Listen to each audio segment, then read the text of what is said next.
植辣椒为农民维克多·胡里奥带来了基本收入，但不种植作物也为他带来了收入，这笔收入可让他支付家庭的其他开销。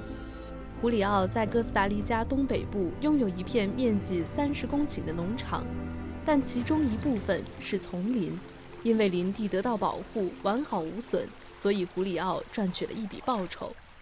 保护林地完好无损是国家保护和扩大森林覆盖率计划的一部分。大约每隔15年的时间，他就可以收获并出售一定数目的木材，这可以为他带来一大笔额外收入。除了额外收入，热带雨林还有金钱以外的价值。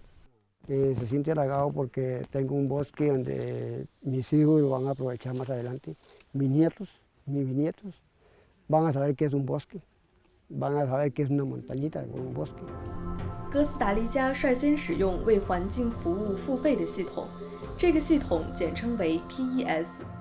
自1997年以来 ，PES 提供的资金加强了森林和流域的保护工作，促进了农用林业的发展，并推动了使用本地树种进行的造林活动。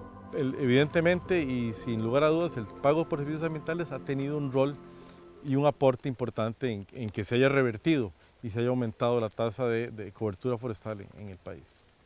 在哥斯达黎加，森林数10年来遭到砍伐，林地被用于种植牧草和商品作物，该国因此陷入环境危机。如今，哥斯达黎加正在采取各种措施修复森林 ，PES 是其中一项措施。由于采用了可持续的农业做法，对土地使用进行了更严格的法律管控，特别是为森林保护设立了专项基金，森林覆盖率现已提高至54%。这还归功于像德尔文·门德斯这样的个人所做的努力。由于大规模毁林活动，哥斯达黎加西部诺萨拉河盆地的河水消失了。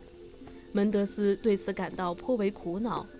门德斯与其他有着同样担忧的伙伴们一起，一点一点地购买剩余的林地，并在荒山上栽下新树。如今，这片阿尔托山保护区占地超过900公顷，这里的山区又变绿了。野生动物和河水也回来了。Cuando compramos la finca, hay una sequía, un cañón de la montaña sin árboles, completamente sin vegetación. 5 años después yo pasé por ahí, hemos hecho un sendero y pasé por ahí y había un naciente de agua y nacía el agua, en verano nacía el agua。